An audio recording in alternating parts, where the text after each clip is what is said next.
Прэзідэнцкія выбары ў Беларусі правядуць 23 лютага 2025 года. Гэткую дату называе Белпол, спасылаючыся на ўласныя крыніцы. Ініцыятыва сцвярджае, планы выбарчай кампаніі былі прадстаўленыя ў выканкамах таемна, пад выглядам рыхтавання да новага навучальнага году.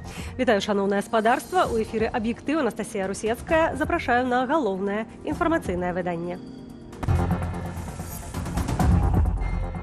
Польшча угледзела змену рыторыкі Лукашэнкі. Васкрасенскі запрасіў Сікорскага прыехаць у Беларусь і забраць пачобута. Што адбываецца ў стасунках краінаў? Магчыма, што бакі ўжо нават дамовіліся, але кожны хоча захаваць план. Лёгпрам заменіць сэканд-хэнды. Міністэрства замежных справаў адказала на санкцыі, уведзеныя ў канцы чэрвеня. Тыя людзі, якія сёння купляюць секонд-хенд, і мы ведаем, колькі крамаў у Беларусі таго самага секонд-хенда, гэта не тыя людзі, якія могуць купляць не вельмі якасную, але дарагую прадукцыю Беллегпрам.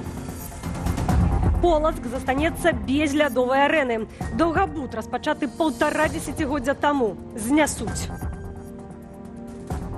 Для двух городов это был бы прекрасный комплекс. Дело в том, что Новополоцкий хоккейный ледовый дворец, он уже изжил себя. Лукашенко робіць крокі насустрач Польшчы. Пра гэта заяўляе польскі міністр унутраных справаў. Томаш Сімоняк адзначае, што змянілася рыторыка дыктатара, і мігранты штурмуюць польскую мяжу ўжо не так актыўна. Ці сведчаць гэткія выказванні пра адлігу паміж краінамі? І ці змогуць перамовы прывесці да залагоджвання крызісу, разбіралася Кацярына Гардзеева. Лукашенко стаў ці то асцеражней, ці то лагадней выказвацца ў бок Польшы. Змяненне ў ягонай рыторыцы заўважыў польскі міністр унутраных справаў Томаш Сімоняк. Пра гэта ён заявіў у эфіры радыё Z. З ліпеня у Лукашэнкі новая рыторыка адносна Польшчы. Ёсць зніжэнне колькасці спробаў парушэння. Мы лічым, што ёсць падставы для таго, каб гэтыя цяжкія праблемы развязаць. Зразумела, што гэтыя перамовы мусяць праводзіцца ў атмасферы даверу, каб быць паспяховымі. У гэтым кірунку будзем рухацца.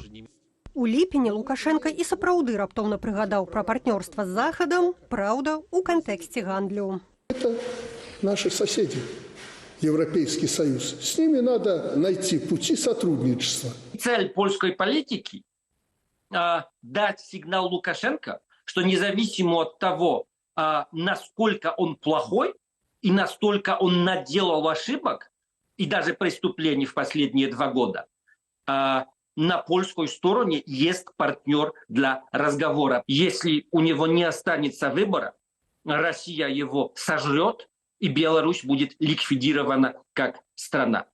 Але пакуль да адкрытага дыялогу Лукашенко кроку не зрабіў. Затое сваю гатовасць паўдзельнічаць у двухбаковых стасунках выказаў Юрый Васкрасенскі. Пад сваё слова гонару запрасіў міністра замежных справаў Польши Радослава Сікорскага у Беларусь. Господин Сикорский может сесть на машину, приехать сюда и забрать пачобута.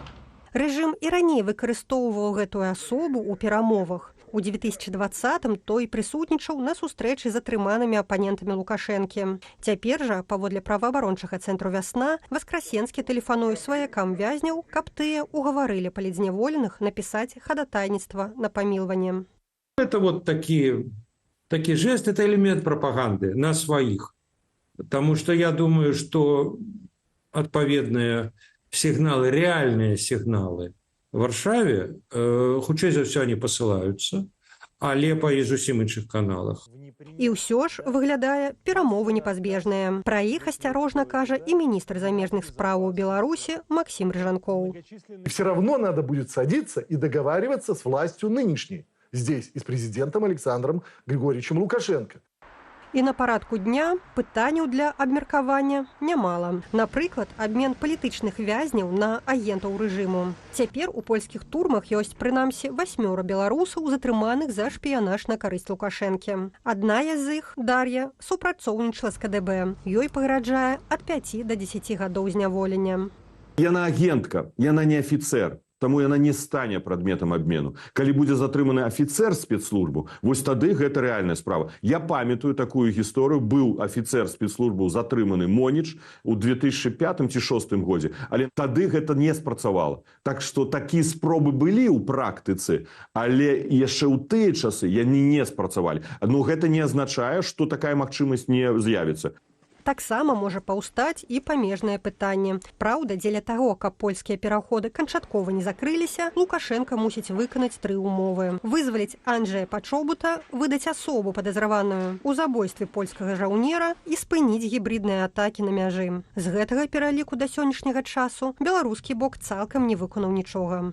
Пэўныя делікатныя пытанні ввогуле абмяркоўваюць не дыпламаты, абмяркоўваюць спецслужбы. Адзінае, у чым назіраюцца змяненні, змяншэнне колькасці мігрантаў, якіх скіроўваюць да польскай мяжы. Кацярына Гардзеева, Белсат. Апеляцыю беларуса Андрэя Гнёта на пастанову аб экстрадыцыі ў Беларусь разгледзяць у Белградзе 27 жніўня. Сам рэжысёр і палітычны актывіст, які перабывае ў Сербіі пад хатнім арыштам, называе будучае паседжанне, цытата, сваім апошнім шансам быць пачутым. За гэтыя амаль што 10 месяцаў мы прайшлі ўжо ўсе кругі ада, якія толькі ў нас маглі быць. І, як я казаў, Высшы суд Сербіі двойчы пастанаўляў мяне экстрадыраваць. Першы раз у снежні і другі раз напрыканцы траўня, 31 траўня. І першы раз мы падалі апеляцыю, мы яе выйгралі. І зараз мы падалі другі раз апеляцыю і павінны другі раз яе выйграць. Але больш за 2 разы ўжо магчымасці гуляць у гэтую гульню няма. 41-гадовага рэжысёра, аднаго з заснавальнікаў свабоднага аб'яднання спартоўцаў СОС-БЮАЙ, Андрэя Гнёта затрымалі ў Сербіі летась на запыт лукашэнкаўскіх сілавікоў да Інтэрполу. У Беларусі яго вінавацяць у нявыплаце падаткаў. Месяц таму Інтэрпол выкрэсліў палітычнага ўцекача са свайго спісу, прызнаўшы, што запыт на ягоны вышук насамрэч мае палітычную афарбоўку. Аднак найвышэйшы суд у Белградзе ўсё роўна пастанавіў выдаць Гнёта ўладам Беларусі, спасылаючыся на двухбаковыя пагадненні. МЗС Беларусі запознена пракаментавала санкцыйную забарону на продаж Беларусі еўрапейскага адзення секонд-хенд. У ведомстве упэўненае, што яго можна лёгка замяніць айчынным адзеннем. Гэтак жа, як ужываная вопратка, уладам быццам бы непатрэбныя еўрапейскія парты і рынкі, страчаныя праз санкцыі. Аднак справаздачы паказваюць адваротнае. У іх пакрутчастыя схемы абыходу абмежаванняў, каб і надалей гандляваць з еўрапейскімі бізнэсоўцамі. Юлія Цяльпук. Моднае таннае адзенне еўрапейскіх марак мае свайго пакупніка ў крамах секонд-хенд. Апошнія санкцыі забаранілі еўрапейскім пастаўляльнікам гандляваць з беларусамі. Міністэрства замежных справаў саспела на каментар. Па сутнасці еўразвяз, які дэкларуе прыхільнасць сацыяльным прынцыпам санкцыяў, прымяняе абмежаванне на сацыяльна значныя тавары, якія карыстаюцца попытам перш за ўсё ў малазабяспечаных грамадзянаў. Так што не павінна быць ніякіх ілюзіяў. Пашыем самі і завязем сяброўскіх краінаў, адказалі беларускія дыпламаты з лёгкасцю неўласцівай складанаму працэсу імпартазамяшчэння. Все ж таки тыя людзі, якія сёння купляюць секонд-хенд, і мы ведаем, колькі крамаў у Беларусі таго самага секонд-хенда, гэта не тыя людзі, якія могуць купляць не вельмі якасную, але дарагую прадукцыю белых крамаў. Да экспартазамяшчэння таксама пытанні. Падчас наведвання валаваўтваральнага прадпрыемства горадня Азот у 2020-м Лукашенка цешыўся. Рынкі есть. Однозначно. Праз палітыку рэжыму, якая абярнулася санкцыямі, у горадні Азоту цяпер адзін асноўны вонкавы рынак – расійскі. Продажы туды цягам года нарасцілі ўтрая, і яны занялі долю 10% у нішы ўгнаенняў карбаміда-аміячнай сумесі, рапартавала прадпрыемства. Мы бачым, што Гродны Азот – гэта якраз такое тое прадпрыемства, на якое ўплываюць на проста санкцыі. Тое, што ён зараз прадае 2/3 сваёй прадукцыі ў Беларусь, такога раней ніколі не было. Аб'яднанне «Белпол» апублікавала артыкул пра цяжкасці прамысловага гіганту «Белазу» ў атрыманні выручкі за экспарт машын. Каб не трапіць пад другасныя санкцыі, кампанія Coal India Limited пераводзіць аплату ў рупіях на рахунак расійскага банку ВТБ ў Індыі. Потым грошы канвертуюць у расійскія рублі ці набываюць за іх сыравіну для «Белазу» і іншых прадпрыемстваў. Транспартаванне і канвертацыя з'ядаюць выручку, кажа Андрей Остапович. Все эти цифры туда-сюда пересчитываются, показываются и рисуют показатели роста в экономике, а реальных денежек нет, понимаете, вот в чем суть.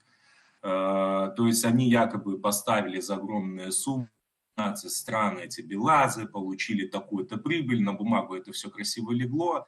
Другая ў топ-3 галіна, якая моцна адчувае санкцыйны ціск, дрэваапрацоўка. У апошні год драўніну пастаўлялі ў еўразвяз пад выглядам казахскай і кыргызскай. Паводле крыніцаў Белсату у лагістыцы цяпер дрэва і метал маркіруюць і як кітайскія. Наколькі нам вядома, еўрапейскія чыноўнікі зараз ціснуць на Казахстан і Кыргызстан, каб яны больш камунікавалі у справе пацвярджэння таго, што груз пераходзіў ці не пераходзіў іхную мяжу. У выніку маршрут абыходу санкцыяў робіцца праблемны, і тады тыя, хто абыходзіць санкцыі, проста беруць на крок далей, уставляюць яшчэ одно звяно ў ланцужок. Напрыклад, также робіцца праз краіны паўднёвага Каўказу, просто дадаецца яшчэ адна краіна і ўжо ад імя той краіны возіцца. Розніца ў тым, што цяпер памежнікі краінаў пракладак не могуць адмовіць еўрапейскім калегам у пацверджанні краіны вытворчасці экспартнага тавару. Адказнасць нават да крымінальнай. Юлія Цяльпук, Белсат. І ў працяг тэмы санкцыяў. Украінскае дзяржаўнае бюро расследаванняў выкрыла, як беларускія кампаніі пракладкі пастаўлялі праз Еўропу ва ўкраіну расійскія аўтамабільныя запчасткі. Гаворка ідзе пра партыю дэталяў расійскага канцэрну «ГАЗ» коштам пад $136 000, якую затрымалі мытнікі летась у жніўні. Цяпер пад санкцыйны груз перадалі на патрэбы украінская нацыянальная гвардыя.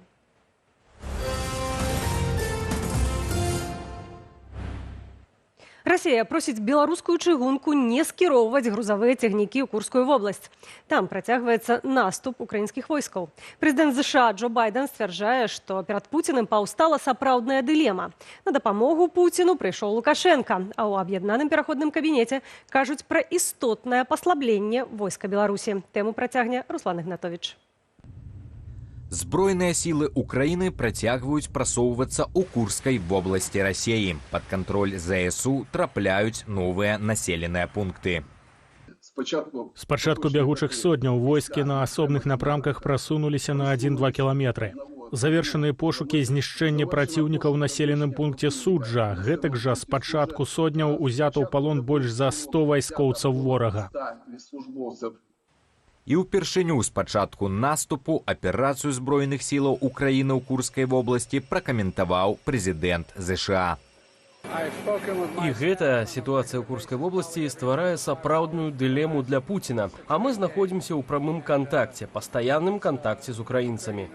Пасля паразы мабілізацыйных сілаў і разумення, што наступ не стрымаць, расійскае вайсковае камандаванне падобна пачало сцягваць у Курскую вобласць дадатковыя сілы. Прынамсі, пра перакідванне войскаў з Данеччыны і Харкава паведаміла выданне Wall Street Journal, а міністр абароны Літвы Лаўрынас Касчунас зазначыў, што назіраецца адвод сілаў з Калінінградскай вобласці. Тым часам у 8-кіламетровай зоне каля атамнай станцыі меркавана збіраюцца узводзіць абарончае збудаванне. Прынамсі шукаюць ахвочых для рыцця акопаў. У суседняй Белгародскай вобласці ўвялі рэжым надзвычайнай сітуацыі.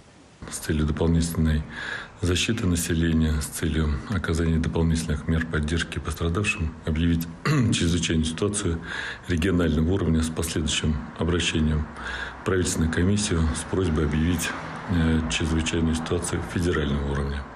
Падцягнула свае сілы і Беларусь, праўда, пакуль толькі тэхнічныя. Гэтак Лукашенка распарадзіўся перадаць расейцам вайсковую тэхніку, што ёсць на балансе беларускай арміі.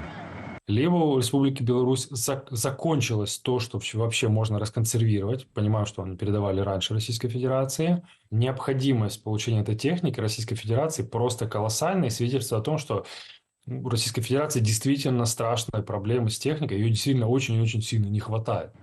А ці можа дапамагчы гэтая тэхніка Расеі?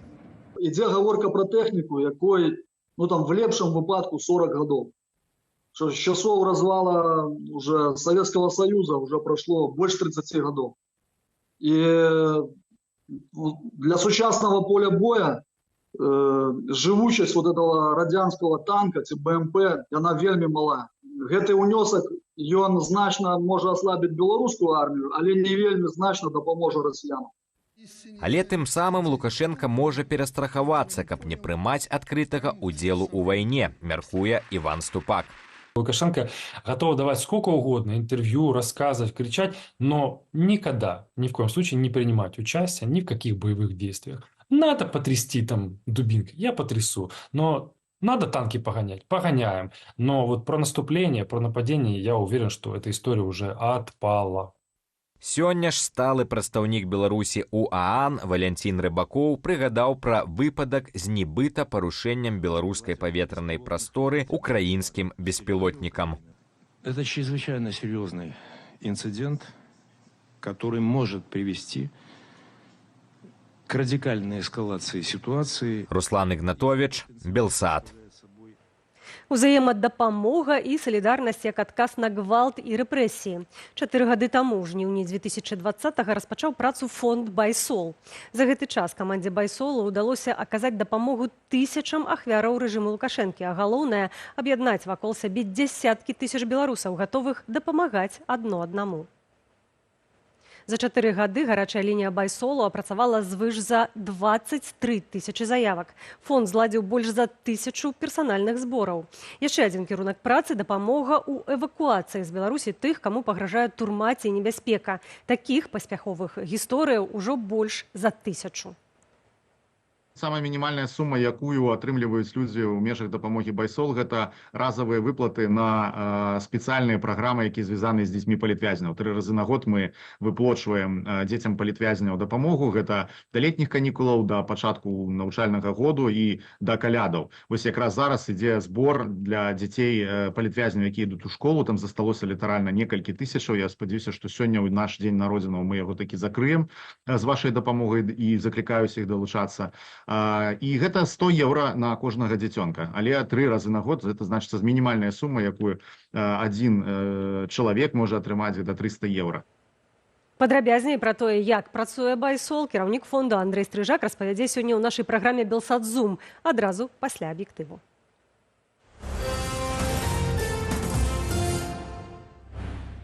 Сталі вядомыя падрабязнасці разбіральніцтва датычнага траўмавання дзіцяці ў Віцебску падчас футбольнага трэнавання.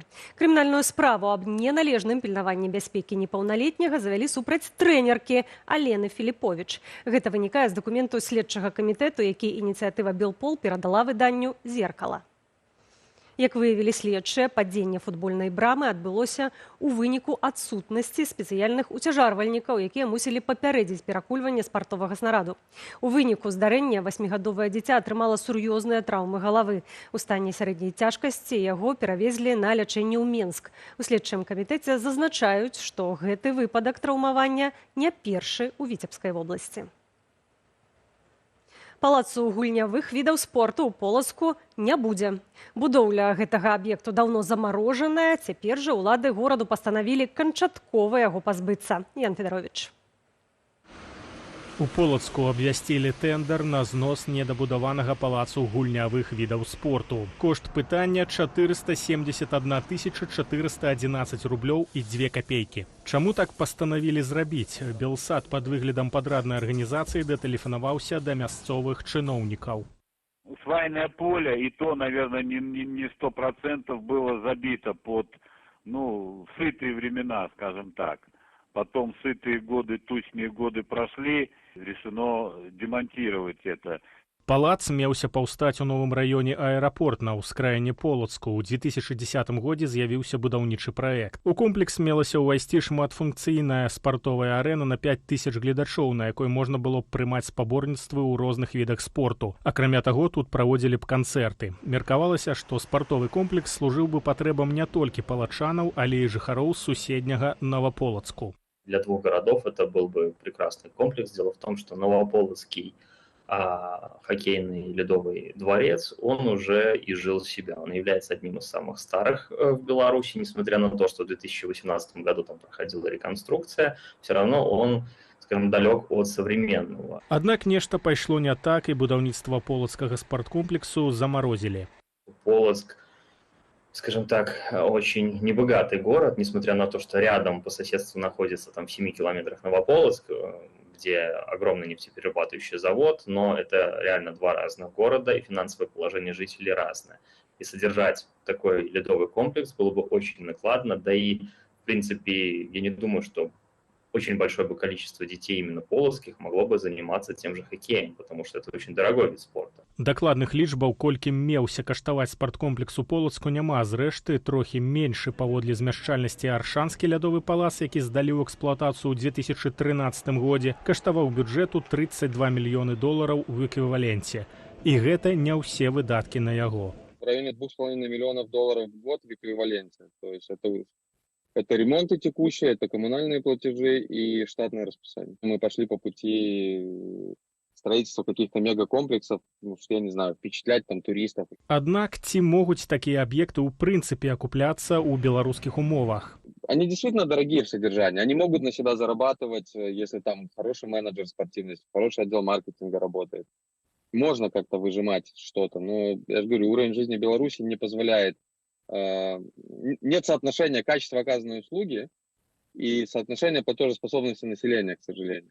Зрэшты, згодна з інфармацыяй камітэту дзяржаўнага кантролю, Віцебская вобласць лідаруе ў ліквідацыі даўгабудаў. Напрыклад, у весну на заездзе ў Полацк знеслі яшчэ адзін аб'ект – недабудаваны комплекс мясцовай больніцы. Ян Федарович, Белсат.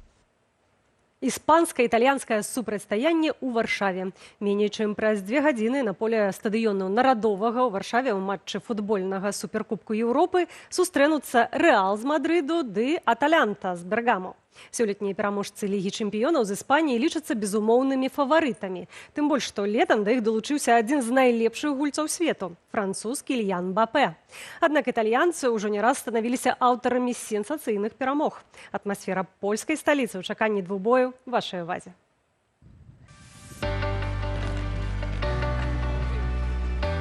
Już od wczoraj jestem tutaj, dość dużo się dzieje. Я тут з учорашняга дня. Столькі адбываецца вакол матчу. На бульварах каля Віслы сапраўдны фестываль, шмат заўзятараў. Па ўсім горадзе банеры, абклеены транспарт. Варшава гатовая. Przyjeżdża najlepszy klub. Прыязджае найлепшы клуб у свеце, каб здабыць суперкубак. Нічога іншага, толькі перамога. Początek ciężki, a później już gładki. Пачатак будзе цяжкі, але потым пойдзе гладка. Прагназую 3 ці болей брамак. Спадзяюся на дэбют Мбапэ і добрае відовішча.